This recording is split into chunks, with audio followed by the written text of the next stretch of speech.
Good day and welcome to the program. Press R today focuses on special measures put in place to make the 2020-2021 school year succeed within the context of COVID-19 pandemic and prolonged crisis in the Northwest and Southwest regions. We shall also look at the effectiveness of one subject, one textbook policy, and we're going to see how effective it has been thus far. Those are the two topics we're going to thrill you with today on Press R. And we have a very rich panel, a special panel for a special program. Today, I'm going to introduce our panel to you. We're going to start with the Minister of Basic Education himself, Professor Laurent Serge Etundingwa. My honor to have you here, sir. Thank you. We also have another very important personality. Here is the Secretary General of the Ministry of Secondary Education, Professor Fabien Nkot. Welcome to the program, sir. Thank you very much, sir. Yes, we have to the extreme left of the set, Mr. Fogwe Rogers, who is a publisher. Welcome to the program. Thanks for having me. And then to my extreme right, we have Tewi Lambif, editorialist, CRTV. Welcome to the program. It's a pleasure. You've seen the panel for yourself. It's a rich panel, and we're going to give you a rich discussion here today. As we know it, first things first on Press R, the week in review, now on our regular slot, Press Review, with Our Lady on the Beat, Emanuela Vebnui. Emanuela?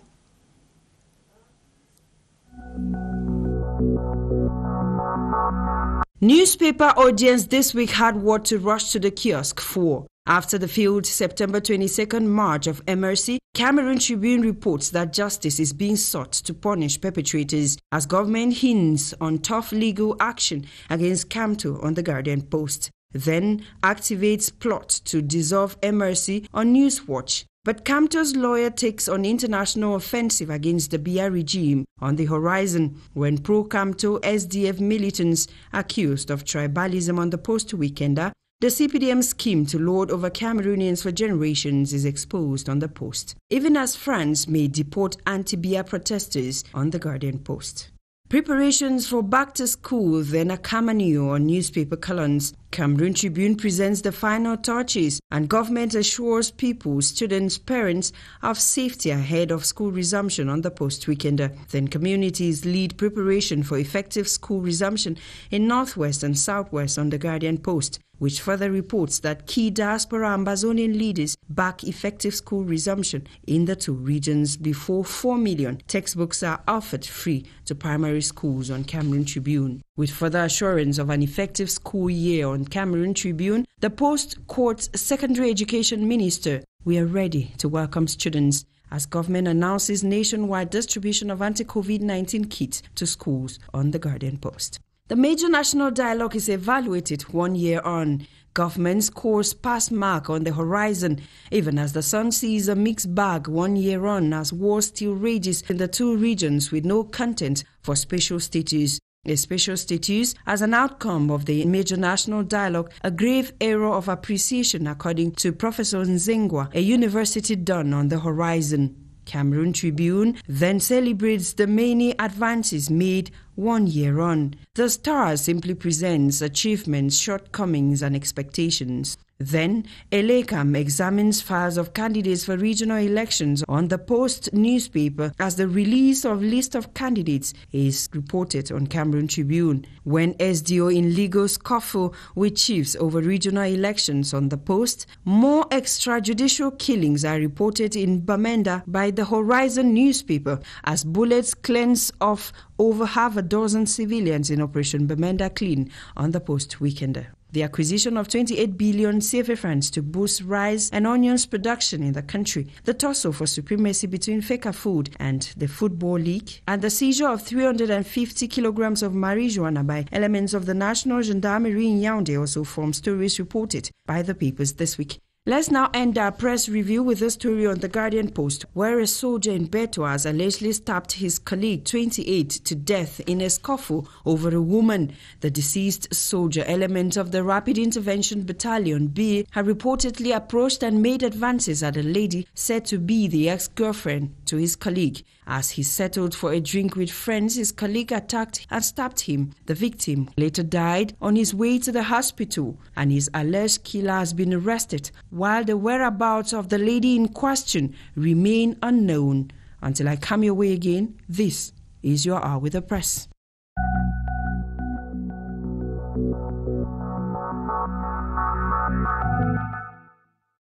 Thank you very much, Manuela. Ladies and gentlemen, you listen to her, you watch what the press fed on this last week, and we're going straight away into our discussion.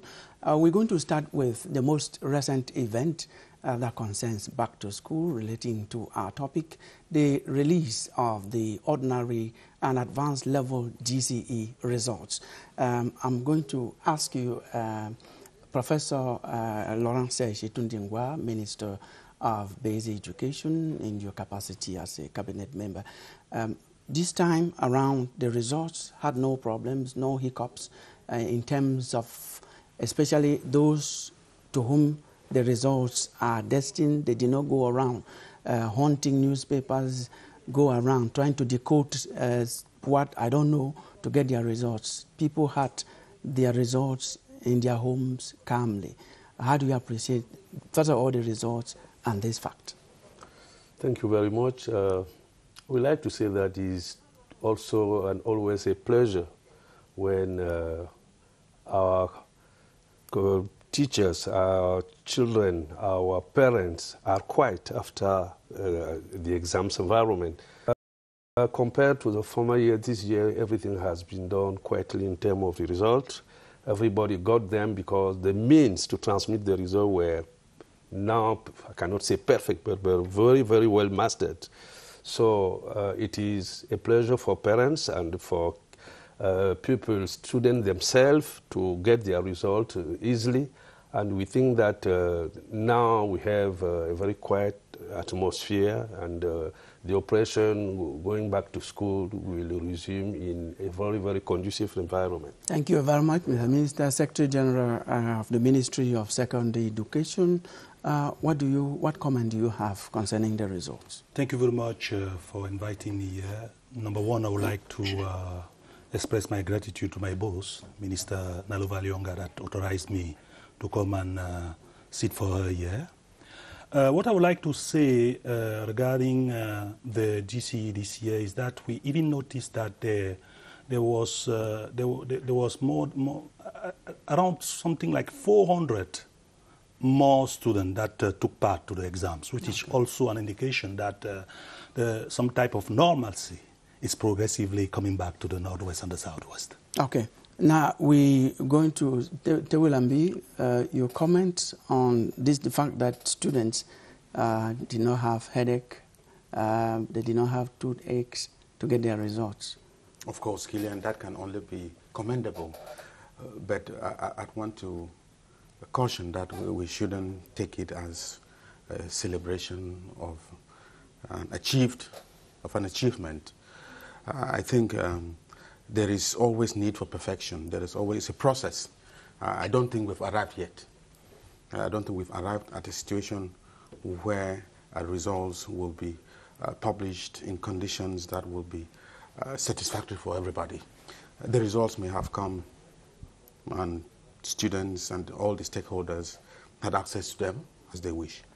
But again, in as much as we appreciate this, we also want to encourage that more efforts should be made in such a way that the results should also come in time. We can understand the prevailing context under which these results were published, the security and health concerns. But we should be honest to recognize that these results could have come earlier, such that the academic year is smooth for everybody, for all the students. I think the authorities in the Ministry of Secondary Education will recognize that the students who had their results yesterday cannot go to school tomorrow. As we say, this is a special context. Yes, that's what I'm saying. All of us understand. And I'm saying that now that they have succeeded in putting an end to what I call the commercialization of results. Exactly. That's they should go ahead to improve on the timeliness. The crisis notwithstanding, schools must go, and schools must go in conditions that are more or less, acceptable. Okay. So that all the students can go, and then we would say we have had a successful school year. From 5 students who are going to lower six, those who might be going to university, the problem may not be quite acute as for those. When the parents start looking for schools now, when do children start moving now to go to school tomorrow? So I'm saying that I'm recognizing the efforts made, and I'm encouraging that more should be done to make the situation better.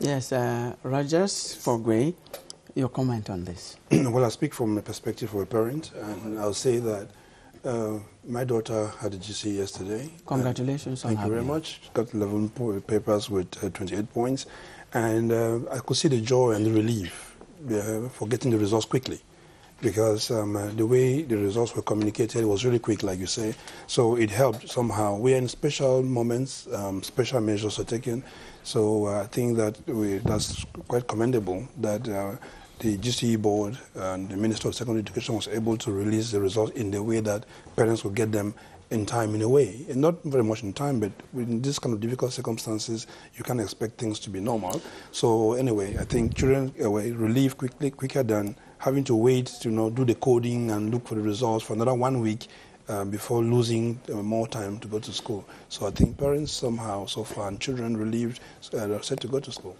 It's actually an achievement. We say kudos, and we hope that it will be better next time. Now we're going to go straight into the crux of our discussion today. We're going to start with the Minister of Basic Education. COVID-19 context, very special context. First measure, what is it special that has been put in place for schools to resume tomorrow, Monday, the 5th?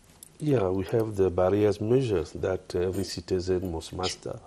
And students going to school have to implement them every day of their life until this disease will be sent away. But we don't know the time it will happen, and I think that as we got to implement them when we came back at the last term in the 2019 and 2020 school year, we are resuming school this time with the same measures but improved, because we have to be sure that the very first time it came, we were implementing measures that we didn't implement before. And we train ourselves better than we were in last June. And I think that this is the very first measure we have to implement, and we have to improve some other measures, because the environments of going back to school is not only what we implement at school, is what we implement home, okay, like parents. What we are teaching our kids home, like parents, going to school, they must know that they must not stop everywhere in the road, touching everything, mixing with all the groups they find there. I can say that there is a discipline we have to teach them, and we have also to implement ourselves, because having the very, very difficult badge of education is the primary and nursery. Because they are children, yeah, you have to almost babysit them. Yeah, I have noticed something. Yes. All what teachers said in the classroom, like measures, when they come back home, if the parent want to do something else, they said, no, the teacher said that we have to do this. And I said that it's a very good results, because from tomorrow we'll go to a school to another to see how the things are looking like. I am very sure that we will find them disciplined. What I can add is that the teachers have also trained themselves a lot, so that we can go to school tomorrow with a very optimistic environment, and we are praying all the gods that this virus must not change again, and try to come and rebound. Yeah. Okay. Now, the first special measure is the blend system, the shift system. Let us talk about that. I am really very surprised. Maybe I don't know what was going on in the Anglophone subsystem of education, but I know that at my old age, I have implemented the shift system. Even before the COVID-19 time came, we have some schools in Yaoundé, Douala, Bafoussam. We have Group A, Group B, and C. Inside those groups, we used to implement the shift system. Okay. It's not a new system of education. Okay, we have to have students, pupils and students. Some of them start, I think, 7 to 12:30. Others start from 1 to 6 p.m. something. How is this going to work, sir? Let me first be more precise on the figures I mentioned a few minutes ago about the increasement of the participation to the GCE. 110,000 in 2019, and then 154,000 for 2020. Okay. That is the exact figures, which is, to me, an indication of the fact that a certain normalcy is coming back to this region, thanks to the effort of the people and of the authorities. Now, to come back to your point, yes. As the minister was saying a few minutes ago, the system is very simple. You will have, and we need to explain first why we are looking for a shift system. Mm-hmm. We are looking for a shift system because there is a problem. The problem is COVID. And for you to address the COVID issue, you need social distanciation. This is where we are coming on saying, okay, the classes that were having more than 50 students should do a shift system, which means not all the classes around the country are going to do the shift system. That's it. It will be only the minorities, some minorities classes that are going to do that, because not all classes have so many students. Exactly. Okay. So, I mean, at the end of the day, if you look at it deeply, you will find that you have the shift system in some main cities as Yaoundé, Douala, and maybe Bafoussam. But the other part of the country... Class will know the number of students we find in some government schools. It will have to break them down into 50, 50, 50. It will be difficult. No, it is not difficult. I mean, the organization has been made. I can even disclose to you that last week, the Minister of Secondary Education, Professor Nalova Lyonga, sent teams of her staff around the city of Yaoundé to try to assess how the principals were organized to welcome this new system. I mean, I think everybody is aware of what the rules are, and people are well prepared. Yes, Tewi, yes. What reading do you have of this blend? We call it shift system. I think it's a good idea. It's something that needs to be implemented. They couldn't have done otherwise. One thing I want to say about this shift system is I don't know, I'm not an expert in education, but I wonder whether all the constituent parts of our educational system have been taken into consideration.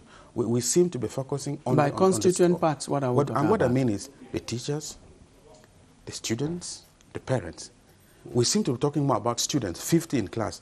What about a teacher who has been teaching 100 students, or who has been teaching 10 hours, and now because he has to do that times 2? Have adequate measures been taken also to make that teacher deliver within such circumstances? You see what I'm saying? Okay. So if students will come, they have been divided into 2. Will there be 2 teachers? Because one thing too is to guarantee the quality. I know that when you work for many hours, you tend to be less productive. That is clear, isn't it? Mr. Secretary, yes, are we going to have deficiency in number of teachers, given that we are actually doubling what used to happen? I would like to say that to support what my junior brother said, the Secretary General of Minister of Secondary Education. We have been training teachers for it. And we think that in the past years, when we went to places where we create new schools, we didn't have a lot of classrooms. Mm-hmm. We have implemented it for long. At the basic education level, they cannot say that they don't know this system. The shifting system has been there for long.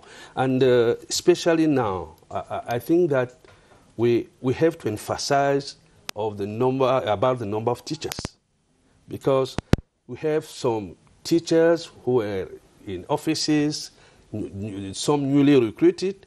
We have tried now to mobilize all these teachers that they have to work. They did the same thing when we were in the last term coming back to school. We took even teachers who were not in classes, which were sent out of school. We bring all of them to give a hand to those who were in place. Yes, I was even going to ask that. It's good that you have come. It would appear there are still some who have actually not followed that prescription, that call by you, and they are still not teaching. What are you going to do to make sure that you bring them? I can consider as a minister, this information is just a gossip.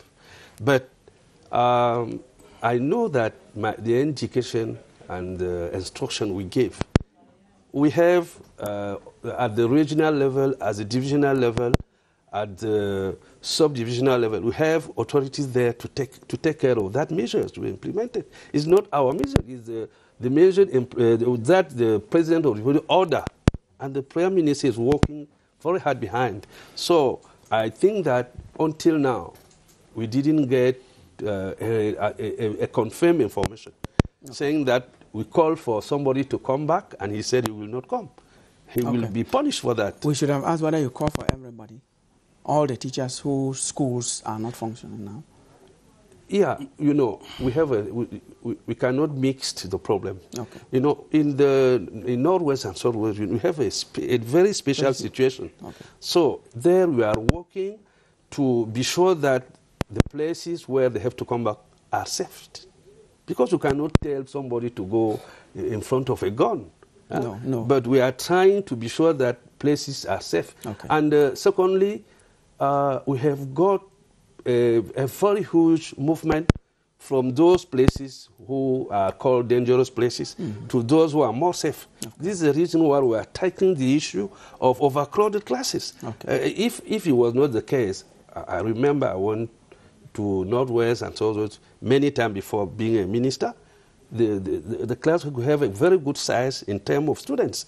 So now, if some towns like Limbe, Boya, and others who are well secured have overcrowded classes, it's because the president ordered to put all the students coming from places where they cannot stand school without any condition. He asked give them a chance to give them a chance to go to school. That's fine. Yeah, you wanted to follow that up, but you have something to say before I... Well, no, just to add that these are the moments when we begin to see the wonderful nature of our country, when a system can be copied from another one. Yes. Because someone who's lived in the Anglophone part of the country for a long time won't understand the shift system. The shift system, which I've observed in both systems, and I've worked in both of them, is a wonderful one, which is the only thing that could help in this kind of time when schools are overcrowded. There's big movements that we can find a way to practice back also in the Anglophone areas where many children will be rushing back to schools now, and schools will need capacity to handle them in the COVID context, and so they can try to understand what the shift system is about and how to implement it.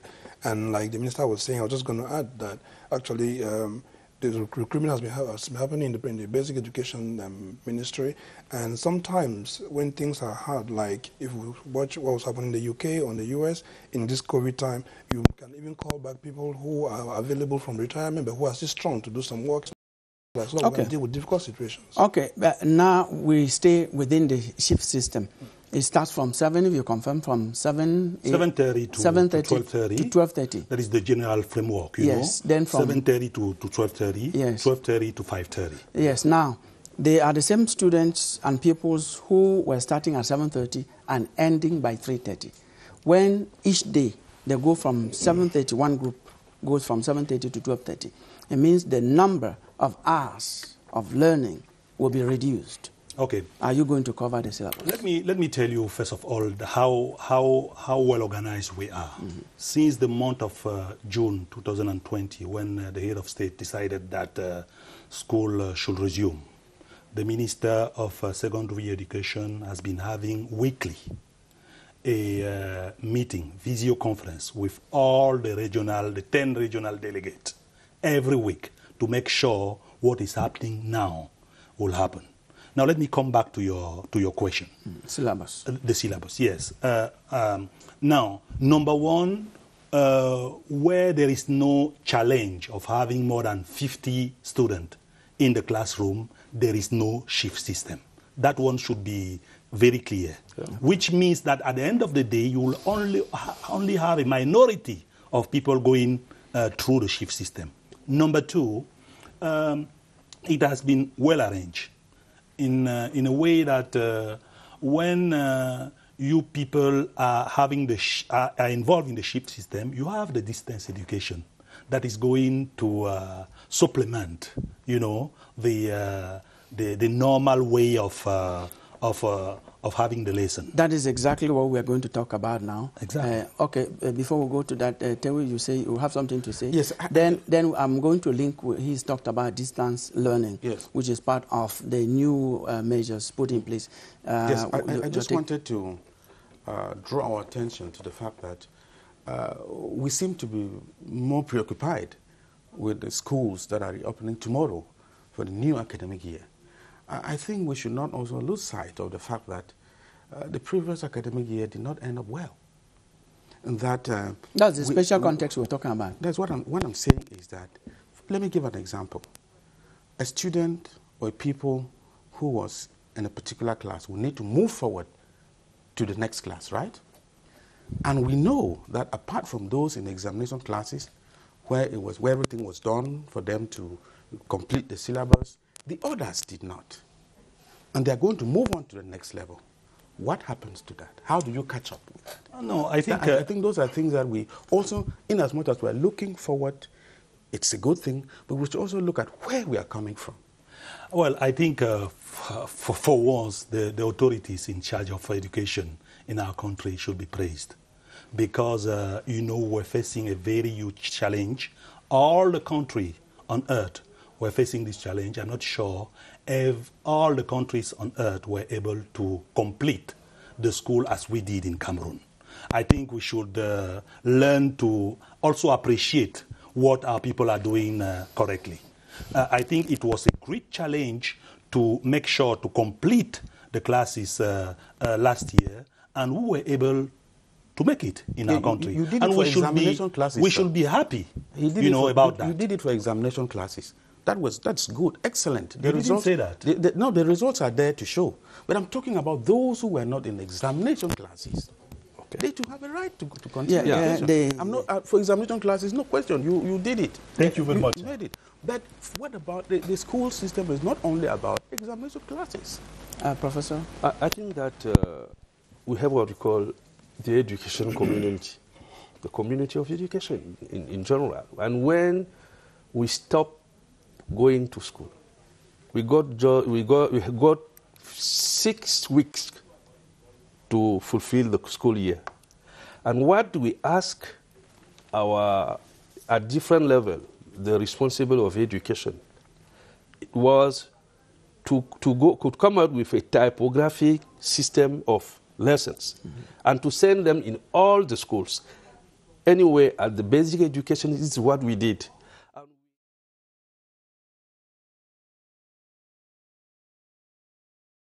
Some areas of towns to assist parents who have school children in the house with those lessons, to help them to master them. And we had been instructed that when we resume classes, we'll have 3 weeks to revise what they missed in the former school year. And I think that we will be there to make the new year, the new school year, a little bit longer, than we used to do before. That will help those children to implement all what they miss at the past school year, and they'll have a very nice level at the end. So, as my junior colleague said, my junior brother said, I will say that in general, when you compare what happened in European countries, African countries, Asia, we should be very proud. No, we should be proud. We came out with students which level is good compared to others. Okay, thank you. Another new measure. Can I just say something? There? Yes. Yeah. I mean, the point Tengi made is very important because it helps us. We cannot resolve a problem right here, but it helps the thinking going forward. And what I'm going to be saying, someone may say he's saying that because he's a publisher, but in effect, the new pedagogical approach that is being implemented in Cameroon today instructs publishers that we are to develop books in a way that parents can use them at home easily to assist their children. Yeah. But the challenge now is that parents are still yet to get the fire of having textbooks at home. So it's going to be a joint effort of schools, teachers at schools, and parents at home, but with the right learning materials that okay, but again, if I may quickly react, when we are taking a measure like what the publisher is saying, we should also try to contextualize it. How many of our parents, I don't know, I don't have the statistics, are intellectually, and even they may be intellectually, but they are working environments and their living conditions. Does it really permit them to give the child the assistance? Can I just say that there's no perfect condition where you have every parent being able to teach their child, at the limitations but at least of this kind every bit of measure implemented can help in the whole. And one thing too is the availability of those textbooks. They are definitely, that's a challenge. We're going to our next topic is textbooks availability, how effective. We're going to treat that in our next topic. We are still on this first topic. Distance education. Yes, that's the point. Distance education. The topic we are treating now is the measures, special measures put in place for special 2020-2021 school year. And the point we had to talk about is distance learning. How is it organized? I will say that for us it will be a remake of what we did already with the last term. And we are improving this remake because when distance education comes, you saw CRTV everywhere with what we call tablets and so on and so forth. Even the places, villages, which cannot have the CRTV, the television signal, or power to implement learning education, we came out with what we call typographic lessons. We did it. We did them. They have them in their context there. And I would like to say that our parents, our kids who are the juniors of the very, very small classes, are there to back what the government is trying to do at this very special moment. But I will also recognize that Cameroon have a lot of skills in terms of education, because I went to Lesotho to get a prize for the head of state, and the classification who were done there was not a classification of an NGO. No, this a global classification of countries in which the system of education is improving very well, is growing very well, and I can say that in sub-Saharan Africa, you don't have a country, even South Africa, you don't have a country like our country where you can found a school in a village, you can find what we call a grammar school in a village, you can even found some higher education institution in very small towns of this country. Okay, so we've had people who have been talking about Ghana as one good country, Nigeria not, and some countries in East Africa, apart from... They were there in the classification. Rwanda? No, they were there. Okay. They were there. South Africa were third. Okay. South Africa were third. Okay. We are not the one. They call here and we go to take the prize for the president. Okay. He's there since 1982. When he came, we didn't get the huge number of schools we have today. I think at my level, at each division, some division didn't have the high schools. But now you have high school in all the divisions. Yes, no, we accept that. That's a fact. Yes, we are going to move very soon to the next topic, but we are not done with this distance learning. The minister has said they are going to kind of remake what they've been doing since the 1st of June, that prepared the examination classes. Now the number is going to be different. Number of students coming in, the number will be different. How are you going to get this distance learning to remote children in remote areas? Even I knew you will come to that. Even in townships, we cannot assure that we have. You are giving me an opportunity to try to clarify the situation and the distinction between distance education and online courses.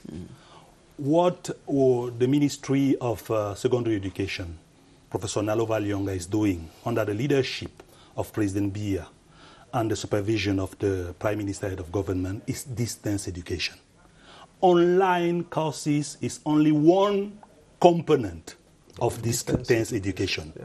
When you are talking of distance education, then you are saying that you are using several tools to bring education toward the student.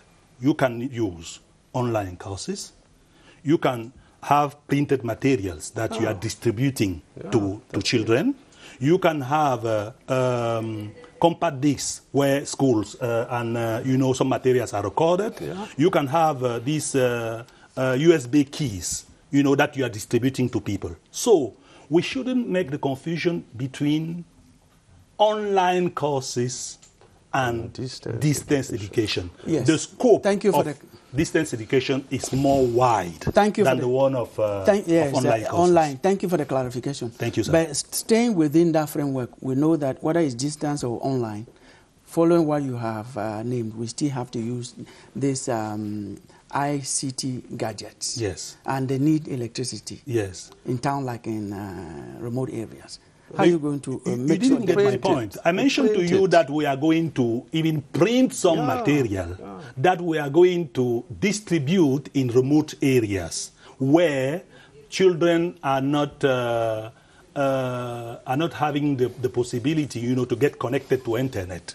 Okay. We are going to have compact discs where we are going to record some of our classes. We're going to have these USB keys where we are going to record some materials. And all these tools will be distributed to the children in the remote areas. Okay, Tewi, you were indicating. Yes, I just want to... Briefly, we're going to move out of this topic. Briefly draw our attention to the fact that the present or the prevailing context should not blind us to some of what I would call the perennial challenges we've always had within our educational system. These have just come to compound a situation that we've been living with over the years. There are particular problems, the challenges of the situation in different regions. Cameroon is a country with, we have, as the minister says, we're doing well, but we must not also forget that we have challenges in security, otherwise in the northwest, in the southwest, in the far north. We have to live, schools have to be open to within that context. We have the problems of infrastructure. We have the problems of clandestine schools. We have the problems of PTAs. All these have not gone away because of the context we are living. And I think our education. I want to say a word about it. Yes, should also then we get out of should also take note of this. The challenge has been increased. And I quickly want to add here, the particular case of clandestine schools.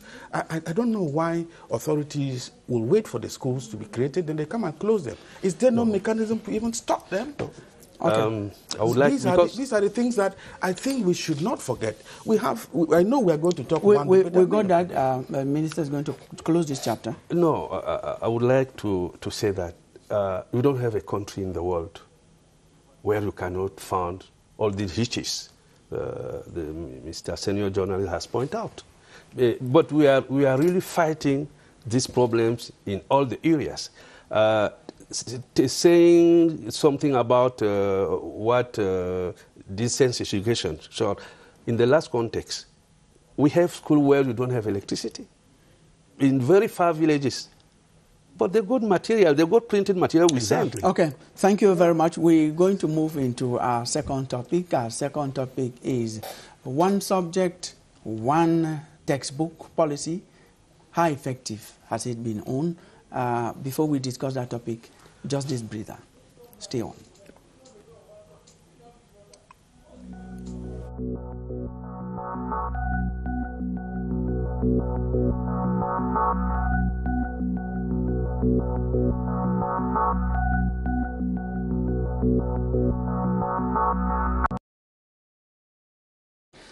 One of the ways the government decided to improve on the educational system, facilitate things for the learners especially, is to institute one textbook for one subject. We used to have children, one child, beginning from nursery to primary to secondary school, carry a whole vehicle of books on their head, if I can describe. But as from about last year, we only have one textbook for one subject. We want to see how effective it is, beginning with the minister. If you were to evaluate in 1 minute this policy. I just want to say that the government takes the measures because parents complain a lot about this very, very old method we have, that one subject with 4 books, 3 books, 5 books. It was very expensive for parents. And with regard with the economic environment, it was heavy to sustain. And when the government took the measure and decided to implement the measure, we were not feeling at ease with the printers and so on who wanted all the books to be solved. But we think that all the education community adapt itself in this area. And now parents have seen that their problem has been solved, and even printers saw that it is important to print a certain number of books, being sure that this number will be bought by parents for their kids. And today, I can say it is a kind of equilibrium which we reach now with this context of one subject, one books. And we are moving forward for the second school year with that. And I can say that despite the COVID-19 environment, I got to say 2 days ago, we are now having sufficient books for all the parents and for all the children, and that we will not have a lot of complaint again in that side. Yes, and I know you as minister, your ministry has been distributing a good number of books. We're going to come to that for you to tell us.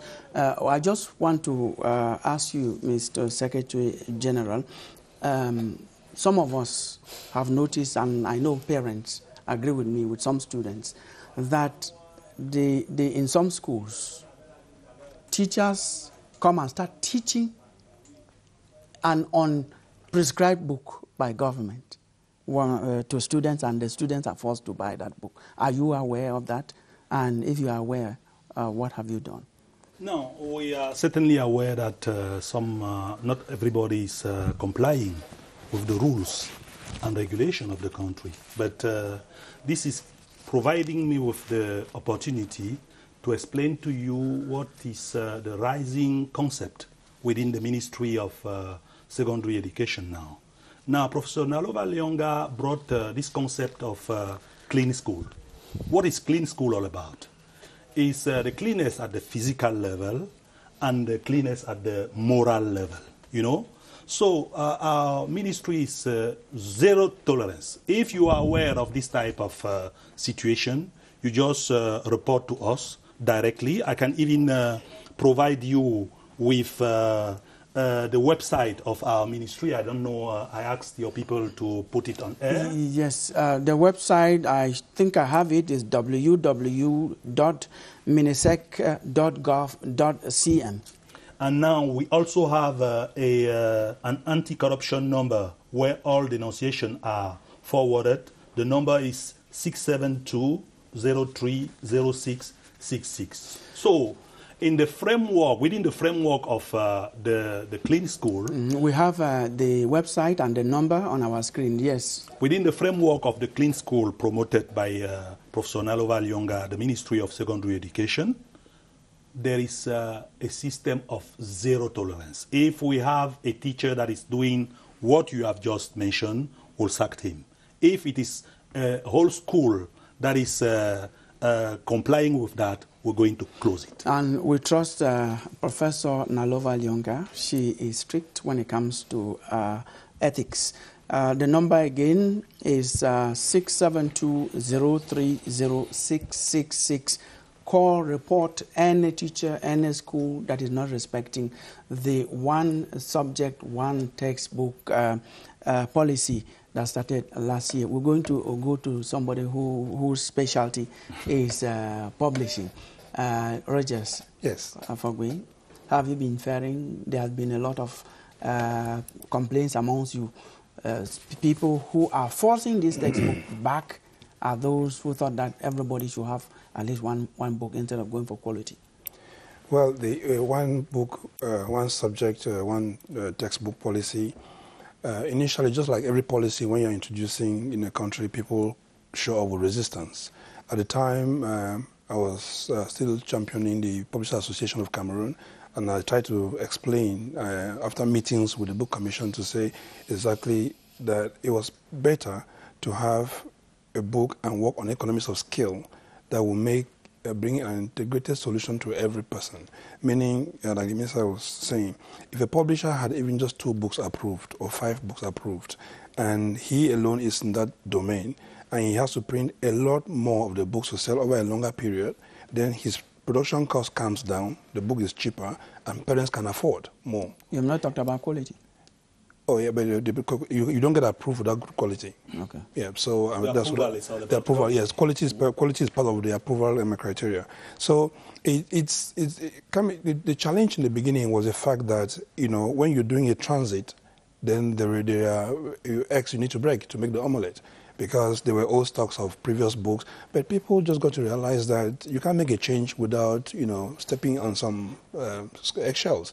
So I think after 2-3 years of the implementation, at a certain level, that this policy is effective, but there needs to be a proper assessment. Let me just give you very quickly. The publishers have keyed in to the effectiveness of the policy. So publishers are following that. The Book Commission does the approvals that the minister signs, and it's one book. So the official list is one book for one subject. So onto that point is effective. Now, the challenges are coming in, which will be dealt with because every policy needs nursing. Yes. We'll come back to the challenges. There's something the minister, your minister, is really very strict on.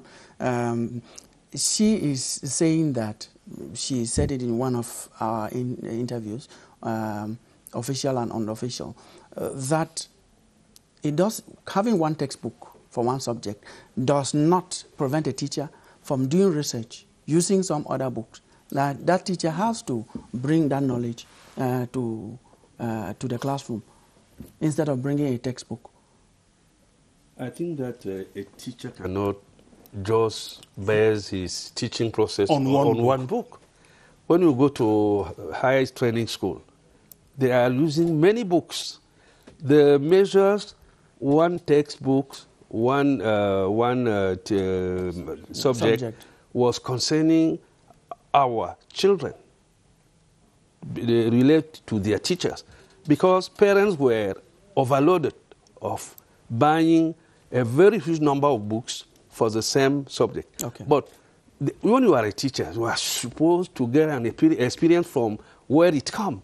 So you have to buy a lot of books. But now, ITC have facilitated the process. When you are a teacher, you have to make a few research from different authors, from ITC's material, and you come and give what I can say, the substance of all what you saw there. Since you have the microphone, I'll stay with you, Mr. Minister. You as a person at the head of a ministry have been distributing books. How many books, and why are you distributing these books to schools? Yeah, we are then to implement international prescriptions. about what we call modern education with the Agenda 2030.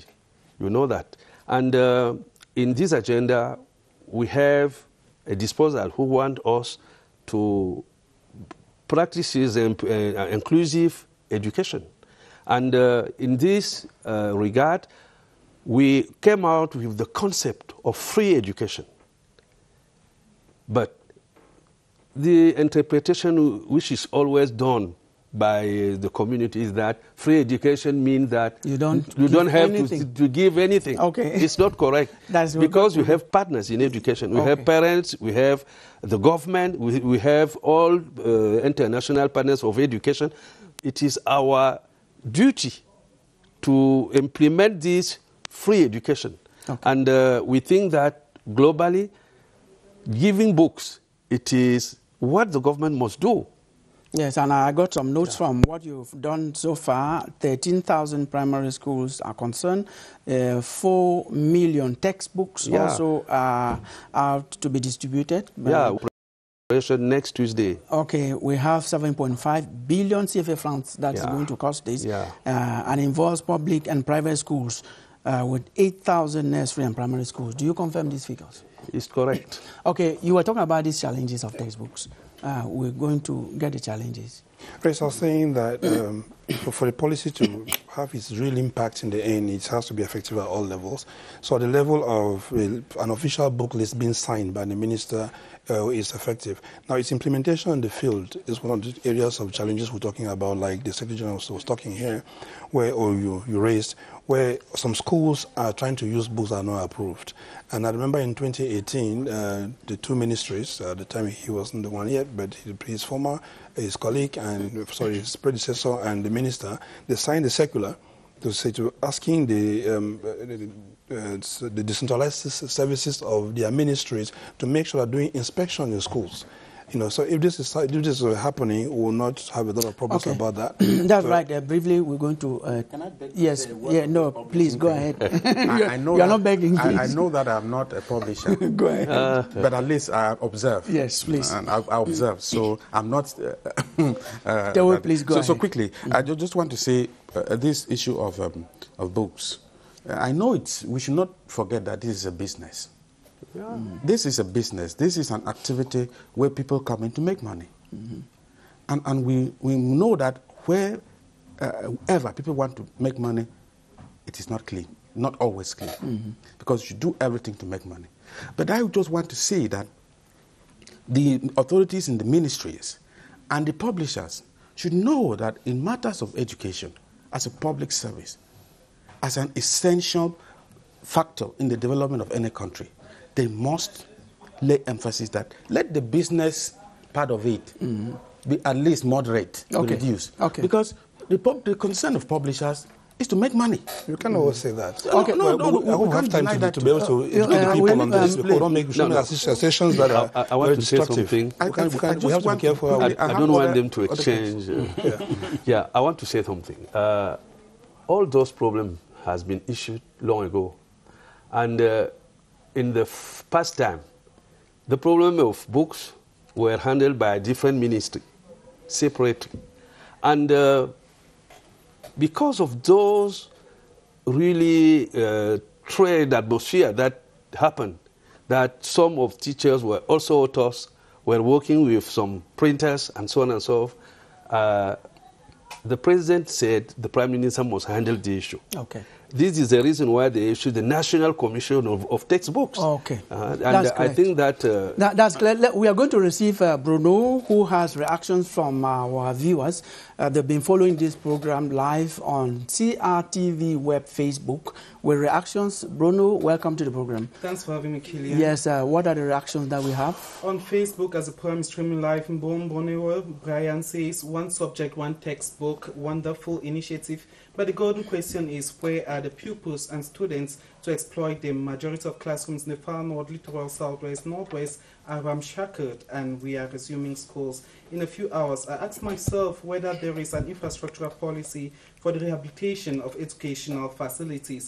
Then we take Charlson Primus, who is also following. He says, what is of interest to me is social distancing for the academic year. Will the number of teachers increase, or weekly workload will increase, as well as the motivation? We also have Ndrakom Augustine.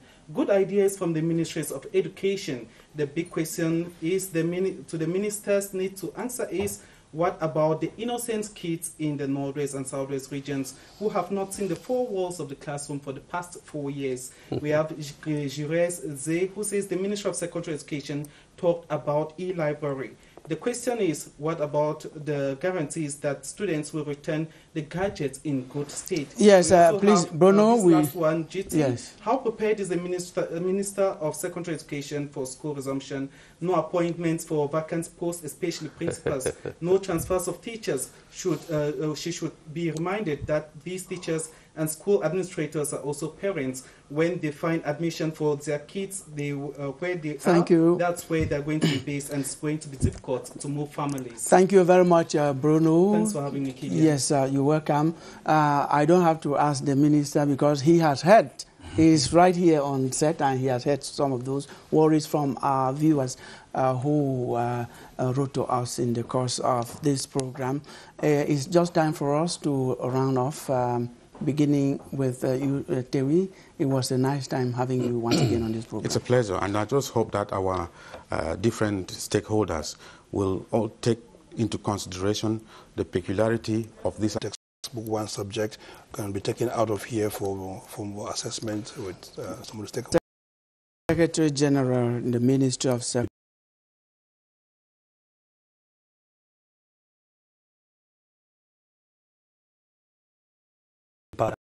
I hope we were able to explain to people what exactly distance education is all about, and what the shift system is all about. The shift system will not concern all the schools over the country. Thank you very much. The Minister of Basic Education himself, Professor Laurent Serge Etuningwa, is here. I can say that in the name of the government, I want to ensure parents of the country that we tried to overcome the COVID-19 environment, and we did it in the last 3 months with success. And you're going to... Now we want them to get confident on the what government is doing, on what the president prescribed, or what the prime minister is doing in a day-to-day basis. And I think that tomorrow is good that every parent sends his children back to school. Thank you very much. And tomorrow it's schools reopening in Cameroon. Tomorrow is also Teachers' Day, October 5. Happy Teachers' Day to all teachers. Ladies and gentlemen, that's what we had time for on Press Hour today.